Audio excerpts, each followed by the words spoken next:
This is WPSL Port St. Lucie. The opinions expressed are those of the host and guests of this program and are not necessarily those of station staff, management, or sponsors. WPSL does not endorse products that may be mentioned. Any reproduction or retransmission of this broadcast is strictly prohibited without written consent of WPSL. It's time to Ask a Rabbi. Call in with your questions and comments at 340-1590. And now, here's your host, Rabbi Shafir Lobb. Hi, everyone. Welcome to Ask a Rabbi. And this is a great time. We're moving toward the Jewish High Holy Days, and it's a busy time for rabbis. We come up it'll be in September, the early part of September this year, that we will be celebrating Rosh Hashanah, the head of the year, usually called Jewish New Year, but the Hebrew actually says Rosh Hashanah, the head of the year. And it's followed 10 days after by Yom Kippur, the Day of Atonement or At-One-ment, or a day of connecting with God. And so this time of year, this is, it's like Christmas and Easter for Christians. It's the big days of the calendar. It's the days when a lot of people tend to come out. And so let's talk a little bit about what those holidays really mean. That's where I'm going to start with today. And if you've got any questions about this or anything else, please do give me a call here at Digital 1590 WPSL. You can give me a call at 772-340-1590. And I'll be glad to answer any questions that you might have for a rabbi today. So let's talk a little bit about Rosh Hashanah and Yom Kippur. They're called the days of awe. And awe is actually an interesting word because it's gone from awesome, awful, right? The word But you is say days of awe. days of awe, right? So it's a day of feeling God's presence more powerfully available to you. And it's a day when Jews tend to come out and pray. We start the new year out, and there's a small tradition that says on New Year's it is written, and on Yom Kippur it is sealed. On Rosh Hashanah it is written. And that's, the book of life, what's going to happen this coming year. The idea, it's kind of an allegory of that God is going to make some decisions about who lives and who dies and how that's going to work. And some people take that as, we have this unfortunate habit as humans of looking at death as a punishment. And it's not. I mean, everything that lives is going to die. It's not a punishment. It's just part of the system. Mm-hmm. And, the real key, none of us knows how many days we're going to have, how many minutes, seconds, hours, whatever unit you want to use. None of us knows how much time we're going to have on the planet. The key, I think, is to build quality into those times, right? There are people who live many, many years and don't do much with it. They don't have a very fulfilling life for whatever reasons. And that, to me, is the bigger tragedy. It's not about how many days you have, but as they It's say, how you live the days. Right, it's how you live those days, what you put into them, whether you fulfill your own personal needs and whether or not you do those higher needs, which are the needs of the soul, which is to grow and to give to people. At least I believe that those are needs of the soul. And, so these are days where you're invited to reflect on it. It's not a day of fireworks per se, but it is a day of awakening. It's Judaism likes to teach that we've always got a new day. We've always got a new month. We've always got a new year. As long as we're still breathing, we can tip the scales as to what is going to be the measure of our total lives. And so Rosh Hashanah is the once a year, the big one, the wake up. Isn't it great to be alive? Look how beautiful the planet is. Look around, see what is going on around you, and maybe you want to examine. And it's not just I did all these things wrong. That's not what it is by itself. It's about what are the good things you did and what are the things that could have been better. So it's a tallying, we call it a cheshbon nefesh, an accounting of the soul. And so you look at your life the past year and you make an assessment, make a judgment, which things go in the plus column and which things go in the negative column. Because all of us do good things. There's all things we got, that was me, right? I did it. Yay, let me sprain my arm, patting myself on the back. And then there's also stuff that you go, I don't know where my head was. I don't know what I was thinking. How could I possibly have done that? Oh, if only I could play the time back and redo that. We all have those things. And the challenge in life is you can't spend all of your time patting yourself on the back, and you can't spend all of your time beating yourself either for the mistakes that you make. So what does Judaism teach about the mistakes that we make? 1, own it. Recognize that, yes, you did not live up to your highest self in that whatever it was, and then go ahead and make amends in whatever ways you can. And, obviously different things have different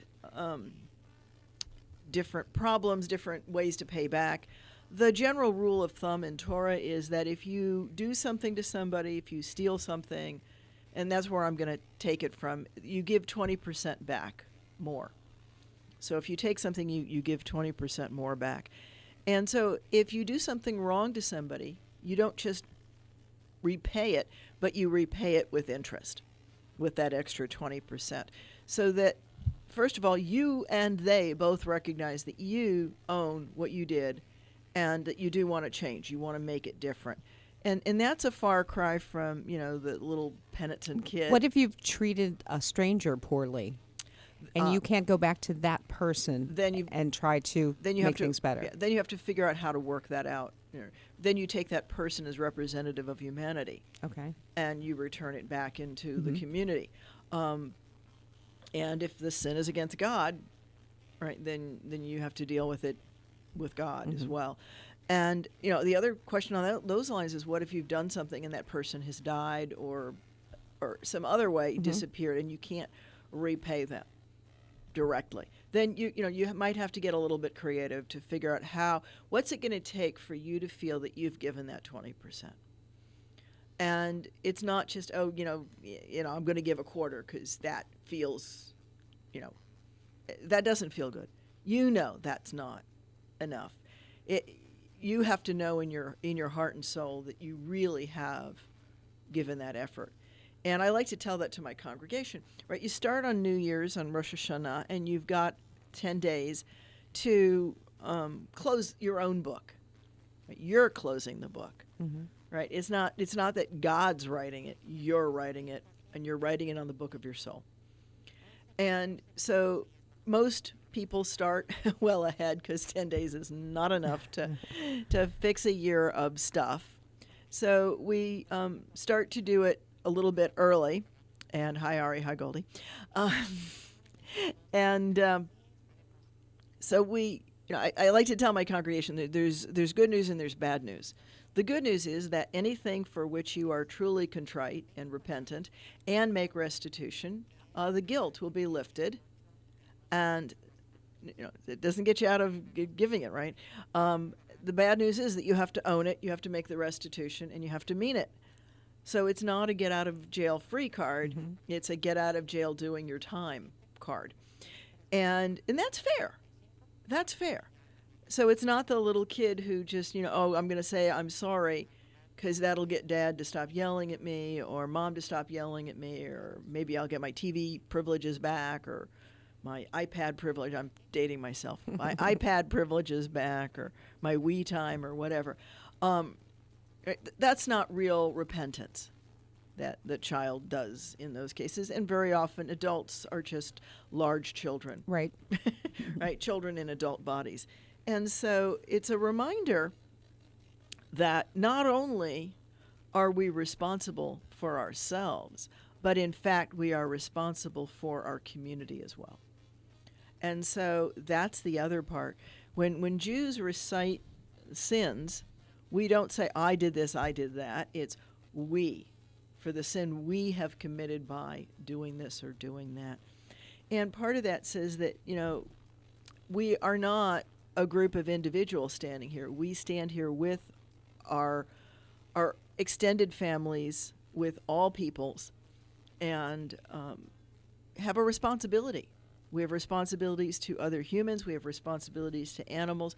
We even have responsibilities to plants, right? To the planet. Those are Jewish concepts, right? And here we go with my translations again, because in the book of Genesis it says, not that you will be masters of the planet, but that you will be shepherds of the planet, caretakers.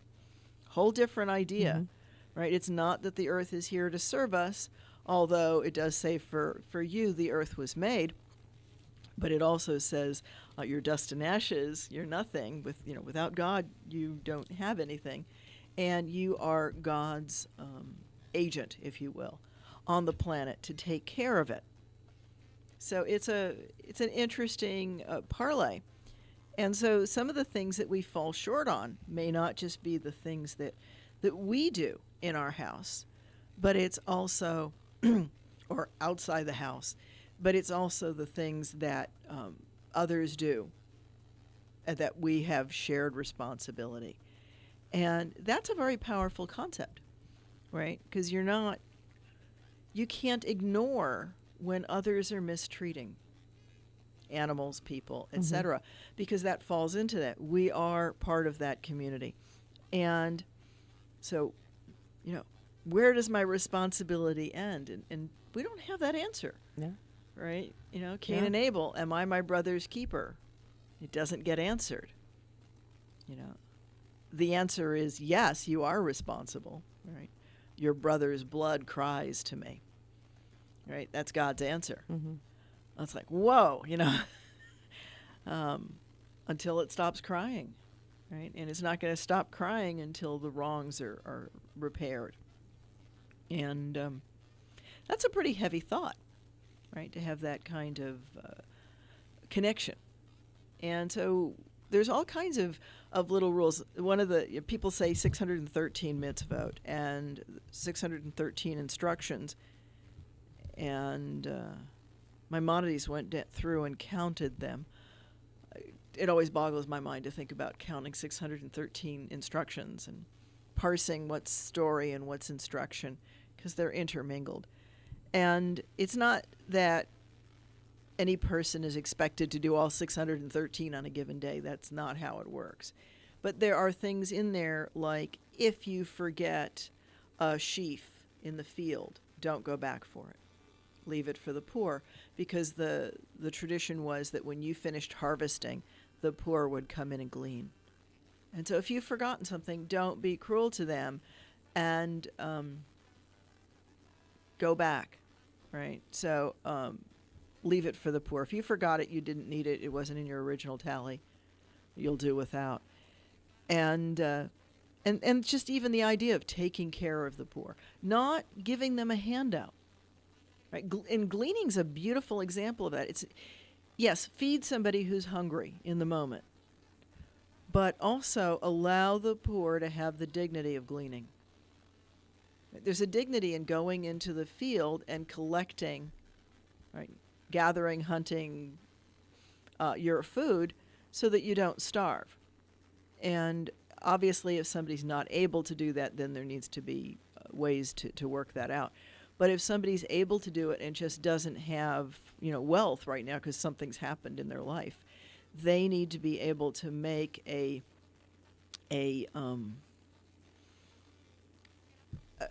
to make some control into their life so that they can do something for it. It may not help you, but it does collect the food that's there in the field and would otherwise just go into the ground and then be chopped up when you go to plow it. So it's a perfect solution, actually. And not that it creates a great livelihood, but it gives an honest income, and people can get by with it. And it's interesting, when I lived in California, they have gleaning laws on their farmland.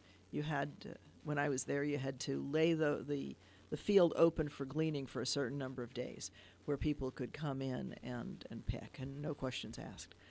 So big farming communities have looked at things like that. It's actually a good process for the fields as well. So 613 mitzvot, that's one of them. Another one is have one set of weights for buying and selling. Okay. That's about being honest in business. And I have no illusions that everybody who's in business is honest. I have no illusions along anything along those lines, but the idea is that these are goals and things to strive for. Some of the mitzvot... But that goes back to taking care of the community. Right. If you are in business and people are coming to you for your product, you should be fair to them. Right. And I think, didn't I talk about the time when I was driving by the store, right, to not go in and not buy? Right. Right, because how does that harm somebody? Well, they might lower their prices thinking that their merchandise isn't as good or isn't as appealing to people. And so it's just an awareness of the implications of our actions. You can't just do the things that you want to do for you without considering the larger community. And it can be the way that you treat a clerk in the store. It could be the way you treat other drivers on the road. It's anywhere and everywhere. It seems as though it's in everything that you do. I mean, even if you were to throw trash out the window of your car, you have now made it less clean for everyone else. Right. And so that's not acceptable. Your car might be cleaner because it's out of your car. Right. For you. Right. But what you've done to the community. Right. You're not allowed to harm the community to suit your own personal things in the moment. And that's sometimes a challenge, right? How do I achieve, I've got this tickle in my nose, how do I achieve the things that I want and need without hurting somebody along the way? And, that's a level of consciousness, a level of mindfulness, right? Being attentive. And so, yeah. Do you feel as though that's a hard point to get across to people in today's world? Sometimes people kind of want to do what they want to do and not be... We've become more me society than ever before. Well, I think we've always been that way. I think as soon as you move out of subsistence existence, then you start to think that it's about how much I can get as opposed to how much we need. Right? When it's a subsistence living for a community, and hi, Jim, then I think people realize that they have to band together. And I certainly had a sense of that when I lived in Tucson because of the desert. There's a mindfulness of making sure people have water and can get some shelter from the sun because the conditions are just so serious that death occurs quickly and and far too easily. And I think that when we move out of that and when we move into not a subsistence living, but a concept of scarceness of resources, right? It's the rats in a sack syndrome, that if I don't beat you, then I'll have less. And the reality of life is that when we work together, we all have more. That's we've shown that so many times, right? That's the key of every team building exercise. And in anywhere that I've worked, and I'm a crazy kind of person, I've worked many places before I became a rabbi. We'll talk maybe a little bit about that too, about the process of becoming a rabbi. That was one of the other topics on my list today. And but we've learned that when we actually do work in community and we support each other, that what comes out of it is much bigger than the sum of the parts, right? Synergy. Yeah, well, we see what happens in a community if a factory closes. Right. Or even just a small business closes. It affects everyone. Well, yeah. So right now, I'm looking at it in terms of things like immigration, right? The issues that are coming up now, that's not new. That's an ongoing discussion. And when I was in Arizona, there was one push at one time to make it harder for immigrants. And a big number of people exited the state and went elsewhere. And then all of a sudden there were teachers out of work, there were stores closing. The economy just took a nosedive because of the population decrease. Right? So sure. It affects everyone, the dry cleaner, everyone. Yeah. And it's we we have built a society that needs all of the different parts, and to make drastic changes always hurts somebody. And you have to decide as best as you can how to make progress with minimizing that damage. One of the crazy things that I do is I teach English to Chinese children, and I've taught 1,500 of them at least one lesson. They sent me that little statistic, so it was kind of interesting. And I love doing it, and I had a student that I was talking to, the lesson was on clean energy, which is a really important topic for China and for the world, because we don't do a good job of not polluting the planet while we're living on it. And he and I were having this deep discussion. The windmills that are out there, they're clean energy, but there's a tremendous price to put them up. The copper and how that's mined is just huge. And then what it does to the birds when those big windmills are flopping in their flight patterns. And it's not a freebie, right? And so how do you do that, and how do you do it in the right amounts? How do you do just enough of it to supply the need and not just mega sell a bunch of these windmills to people to put up and run, and then there's surplus electricity not being used, which is as bad as anything else. So there's always questions. There's the engineer in me, right, coming out. There's always balances. And you have to look at that. And so we looked at that, and we looked at a dam, water energy, another sustainable form of energy. It's clean energy. However, people often have to move in order to build the dam, because the building of the dam creates a lake, right, which changes very often farmland and takes poor farmers off their farms. And they have to move. And you brought up China and their dam. I mean, they moved entire communities, right, and forever changed that land is. Absolutely. I mean, homes that people used to live in are now underwater. Yeah. Every country that has put in a dam has faced a number of challenges associated with the dam. Especially the people downriver. Yeah, and then there's right, and they can do better flood control when they have the dams and the locks. But if they're not put in right, then we've got a Katrina kind of situation, right, where levees and dams fail. So there's, right, and part of what happened with Katrina, of course, was, the questions that have arisen about were all of the quality checks done, and the report says no. So where do you cut the corners? Where do you take the money? I always feel as though it's very hard to tame Mother Nature. And when man tries to control something as big as water, it's huge. When the test comes, the test of those dams, when the actual test comes, who wins? Usually Mother Nature does. Yeah, almost always.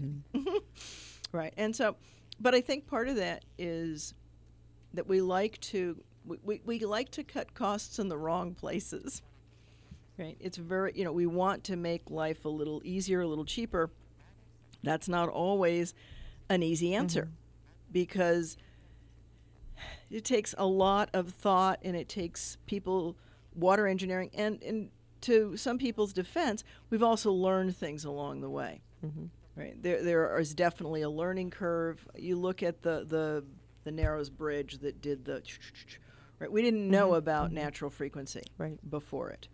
And was that devastating? Absolutely. And I don't know that any amount of planning without knowing all of the details could have changed that. And, there's other things along those lines that until they happen, we really don't know how they're going to impact things. But I think that very often people will go because they perceive a small benefit, maybe a financial benefit along the way, or some other personal benefit, and don't give thoughts to how does that impact people. Right? Even things as simple as changing a traffic stop can have profound effects on people all over. And it's very easy to forget all of the different pieces when you're looking at it. it was kind of funny. When I worked for Goodyear, there was a challenge with a tire that I was working on, and when I wanted to say, we need to tell management that there is a potential problem here, and the number of people who came to me and said, "Oh, no, you have to make it very simple for them, and you just you say to them, this is the problem and this is the answer, right?" And I'm like, no, they deserve to have, this is the problem, and here's the parameters around it, and here's the number of options. And it was interesting. That was not appealing. And when I was one of the statistics folks, and I used to make the statistical charts, and I used to want to put the band of confidence, because that's really important. Right? People don't get that when you say, 12% of people do this plus or minus. Well, that plus or minus is huge and very important, because, an individual can be anywhere in that band. And, if somebody comes in here and the average is there, that doesn't mean that they're weird or different or anything. They're just not on the line. And very few people are on the line, because the line is made of the averages of all the people in that band. And so, there is no one person who's normal in anything. You might hit one line on one thing, but normal is a composite, and people don't like that because it's fuzzy and it makes you have to think. People want quick and easy answers, and I think we've encouraged that too, with our instant coffee concept, right? You just instant gratification that people want, and it's never that simple. And I think Torah, oddly enough, talks to that, and certainly the Jewish mitzvot, the instructions, the be kind to the animal, right? So let's talk about kosher for a minute. Right? Ritually acceptable is what kosher really means. Ritually acceptable, and what that means is for a community meal. But for a meal, the Torah, it can be kosher or not kosher. Fabric can be kosher or not. Ritually acceptable.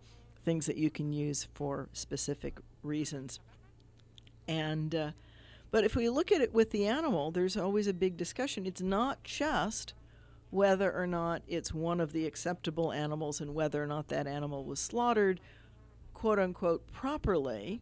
Right? There was a great big scandal some numbers of years ago where the animal was immobilized in a way that gave it pain. Well, that's not allowed. Right? The idea is that the animal is to be slaughtered without feeling pain, and that takes a little bit of work. Right? That's one of the reasons why it was slower. And it's a lot of the slaughterhouses are not kind to the animals because they're designed for efficiency. Is there a balance? I'd like to think that there is a way to treat animals humanely and still have enough food. And certainly it would be healthier if we went to a much more vegetarian-based diet. And but again, it's a matter of perspective and things like that. So there are not, as they say, easy answers. There are only interesting questions.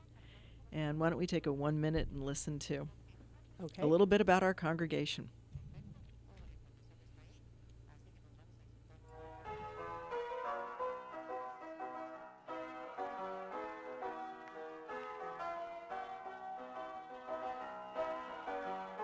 Congregation Eitz Chayim, your welcoming, inclusive, spiritual, and joyful Jewish home in Port St. Lucie. We welcome you to renew your inner Jew and join us. We are Reform Jewish with a renewal flair. We are multi-generational. We are welcoming to all. Come join us for a Friday night at 7:30 p.m. for our Kabbalat Shabbat services, or Stolen Moments on Saturday morning, where we discuss the Parsha of the week at 9:30 a.m. Shabbat morning services follow Stolen Moments, usually at around 10:30 a.m. Our address is 540 Northwest University, across from Met Stadium, and we are in Suite 102. Again, that's 540 Northwest University, Suite 102. Please join us for Friday nights at 7:30 p.m. or Shabbat morning starting at 9:30 a.m. for Stolen Moments. Congregation Eitz Chayim. And you're listening to Ask a Rabbi on WPSL Digital 1590. And back to your host, Hi there. Welcome back to Ask a Rabbi, and please do give me a call at 772-340-1590. I'd love to hear your questions and be glad to answer them. So before I get back on the next topic, I'm going to just real quickly give a couple of plugs about things. If you're looking for a place to enjoy and celebrate the High Holy Days, please feel free to join us. You can register online, and that's so that we have a name tag and a prayer book for you. Very important, so that we know that we have the right number of seats out, etc. And that's www.eitzchayim.org. And if you click on High Holy Days, you can register on that link. And then we do hope you'll then click over to the donation tab, and we appreciate that as well.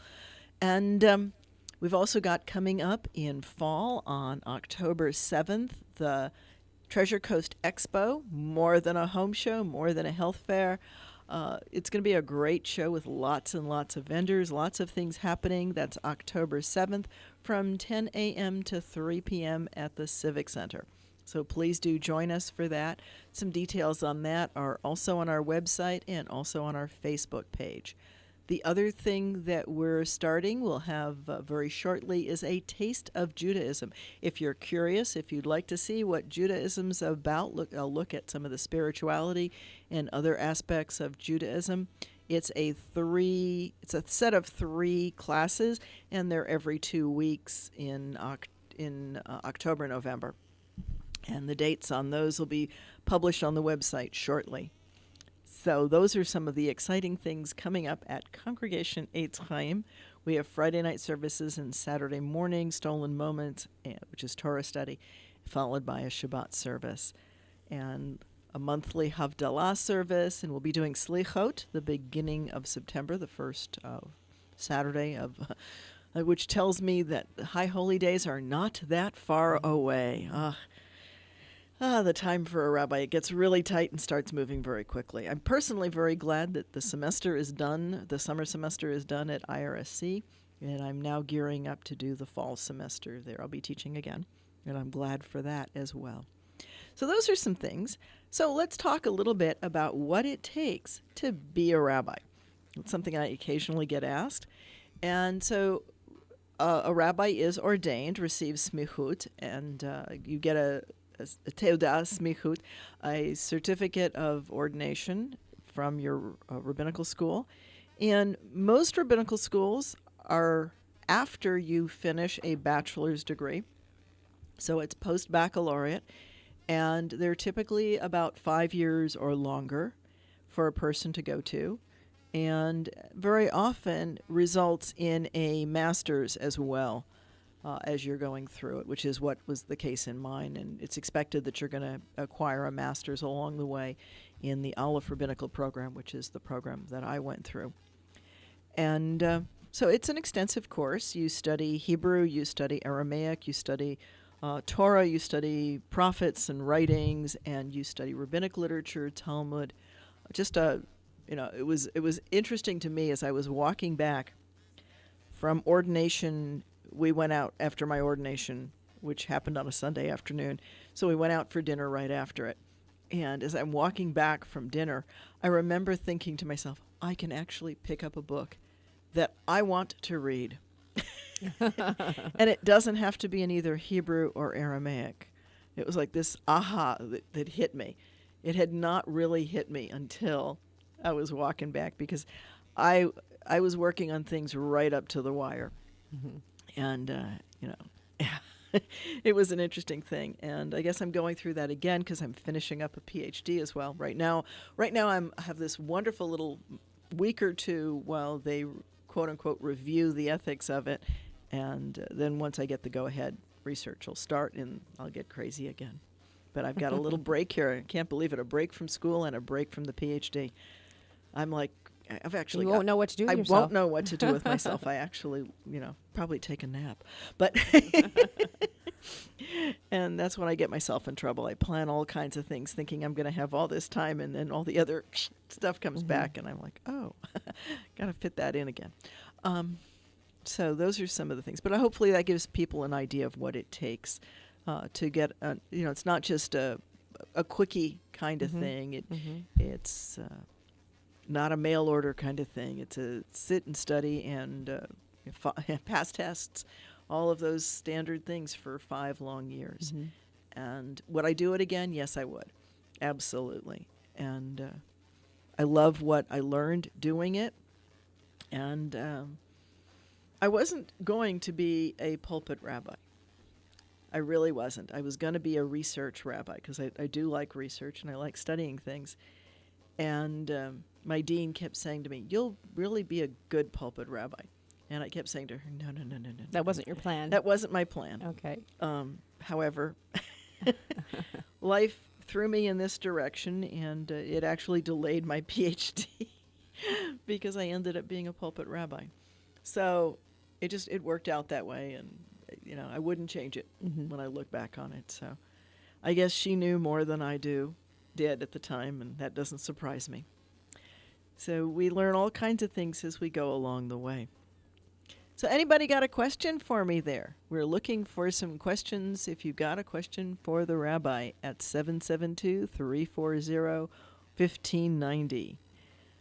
So not hearing a question, I'm going to launch back into some things. So we started talking a little bit about Rosh Hashanah and Yom Kippur and how Yom Kippur is the day of accounting, right?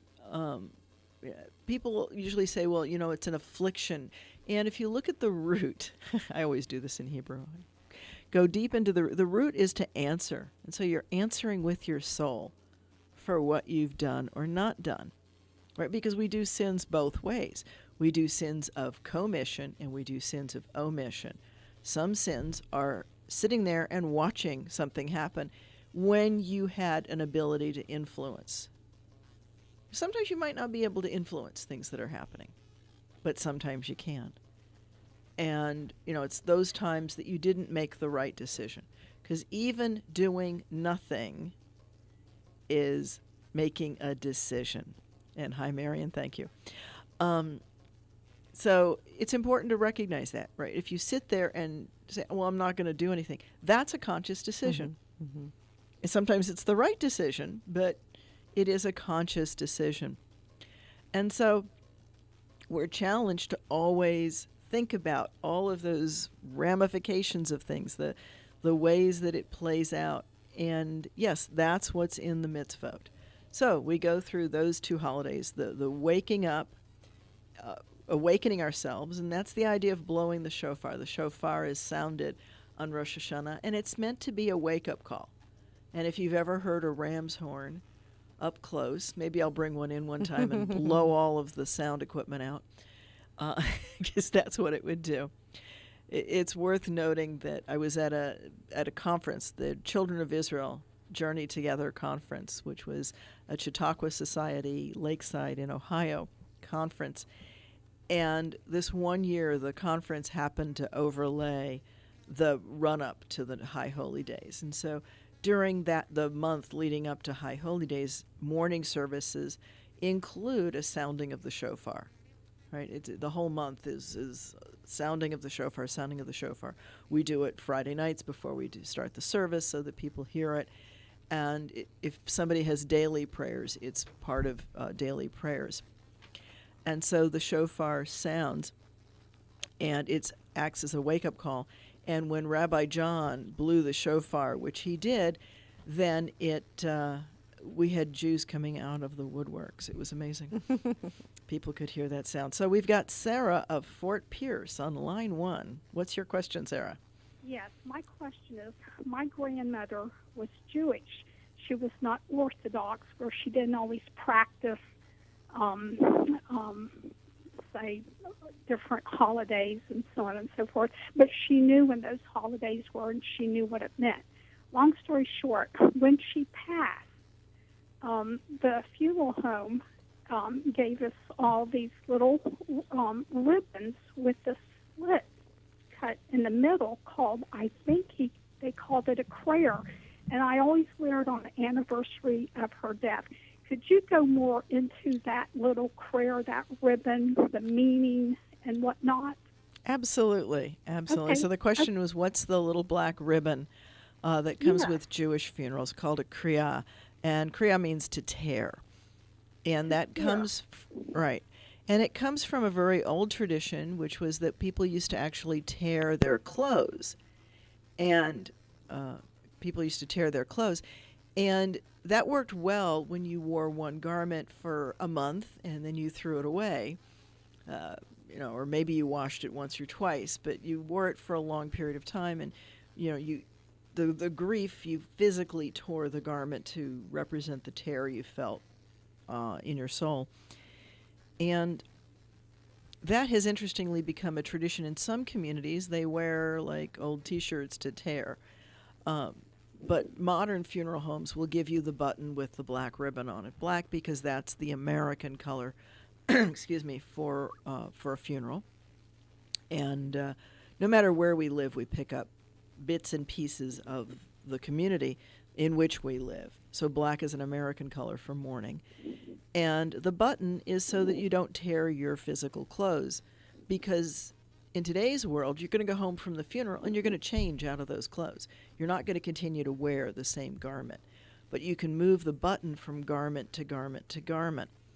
And my first encounter with that was actually at my father of blessed memory's funeral. I was a young woman, very young, and I didn't own anything dark. My father had actually forbidden me from having anything black, probably because it was a mourning color. And I'm actually wearing a black T-shirt right now, black or navy blue. But I didn't have anything to wear to his funeral, because he died unexpectedly. He died of a heart attack, and it happened very quickly, and he was quite young. He was only in his 50s. And I was a very late child. I was not born when my parents were young.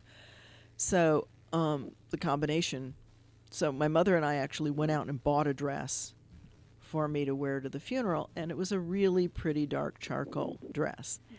And we went to New York, where his family had plots, and the funeral was there in New York, and I'm sitting there in my real pretty little charcoal dress, in my then cute figure, and one of my aunts comes at me with a knife to cut. Now, she's wearing what we called a shmata. She's wearing an old shirt that she's going to tear for it, and that's fine, and that was her tradition. But, my mother and I kind of recoiled from the sight of the knife coming at us, not because we thought she was going to knife us, but we knew it was or my mother knew it was the clothing. But I wasn't going to let anybody grab my clothes and do anything to them.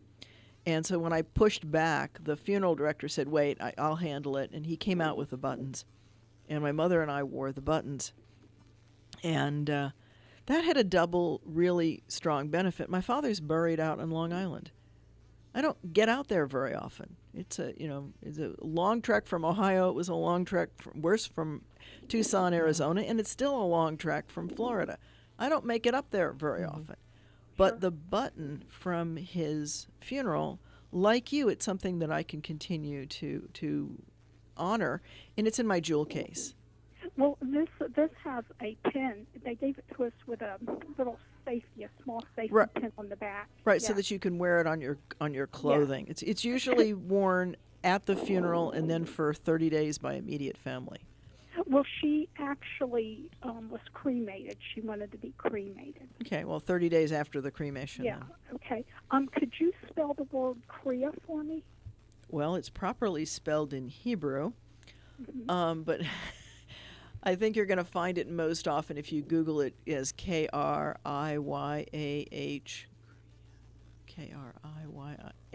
Yeah, I think that's the way it would usually be spelled in English. It's a little bit hard, and you might check some variations of that.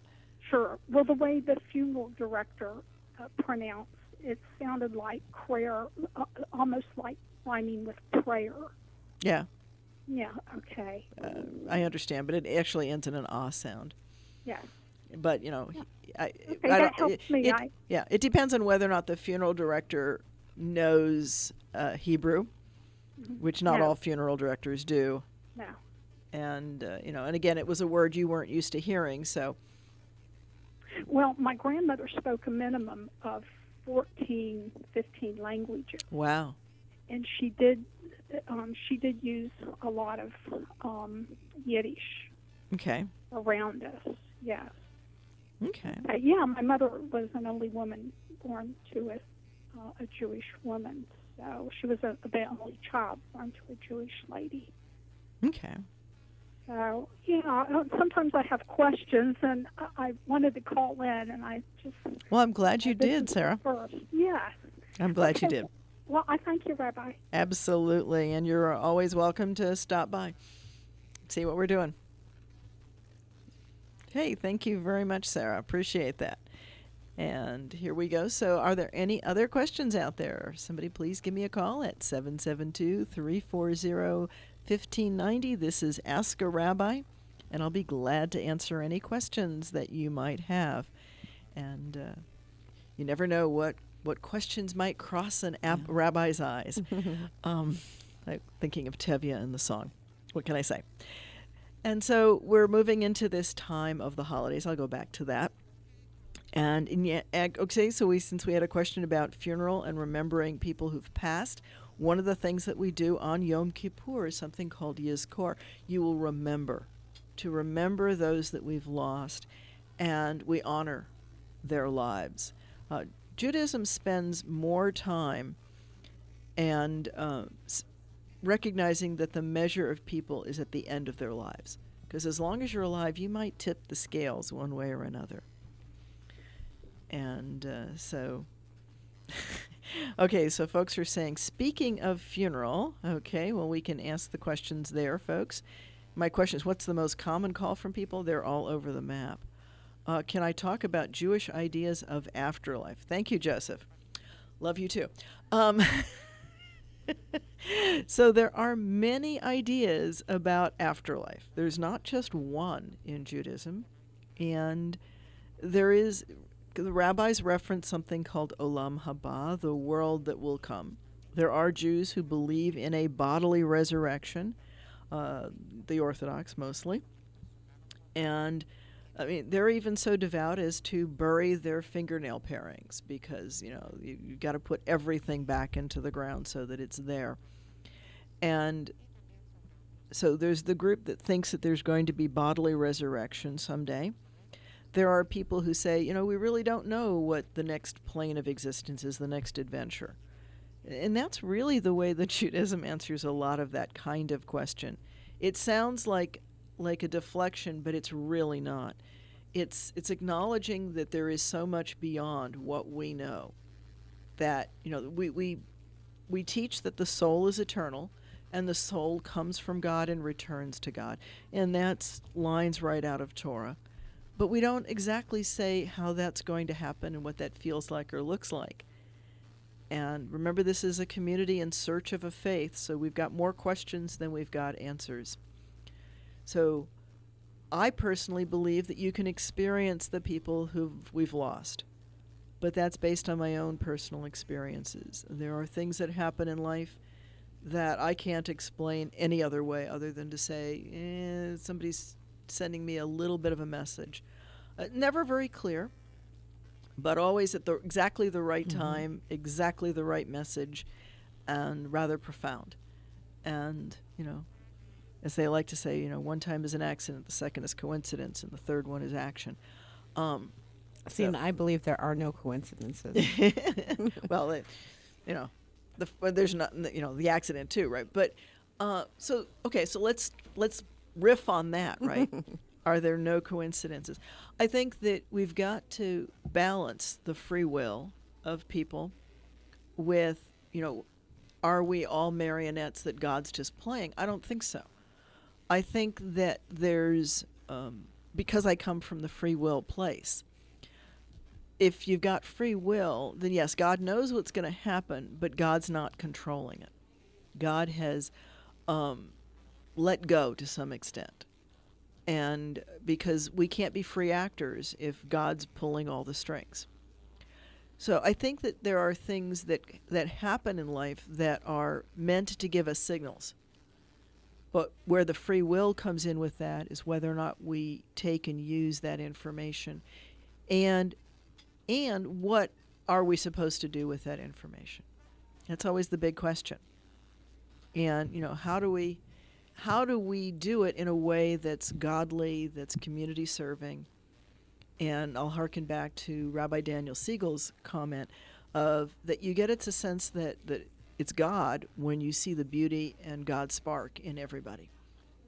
When you're really doing what I said about caring about the people and the animals and the plants and the planet, then you're hopefully doing that, not in a self-serving kind of way, but in a way that really does balance things. And so, it's not easy. There are not easy answers. I don't think they're meant to be easy. I think they're meant to challenge us. I think that part of our mission in life is to learn about this miracle called life. And, we get better, we get smarter. I think we are, slowly. I'm reminded of something called an Echternach March. There's a town in Luxembourg called Echternach. And the story goes that the town is so small that when they have a parade, they have to take, 2 steps forward and 1 step backward, or the parade is over in 20 minutes. So, when I worked at Goodyear, we called that the Echternach March. You take steps backwards so that it's not over too quickly. And I think people do that. The other thing that I think is difficult is, how we pass that on to the next generation. And so there's always a Jewish teaching that applies.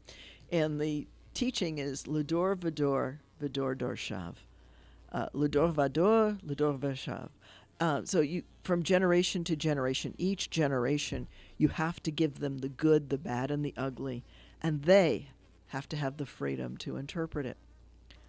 So I don't really have enough time left on the clock here. I've got my 2-minute call. So I'm not going to be able to get into afterlife a lot, but here's the tickler. Okay, folks, we'll make that the topic for next week. I'll talk a little bit more about afterlife, and maybe I'll talk a little bit about Jewish funerals and what they look like, feel like, and tackle that wonderful topic of cremation and different funeral rituals and rites, and Jewish mourning and what that's about. Because it's not about being sad and it's not about crying. It's about how we move ourselves forward into life. How do we take the people that we've lost, the essence of them, and use it for good? That's the overarching question, the overarching criteria. So with that, this is Ask a Rabbi with Rabbi Shafir Lobb from Congregation Eitz Chayim. Okay.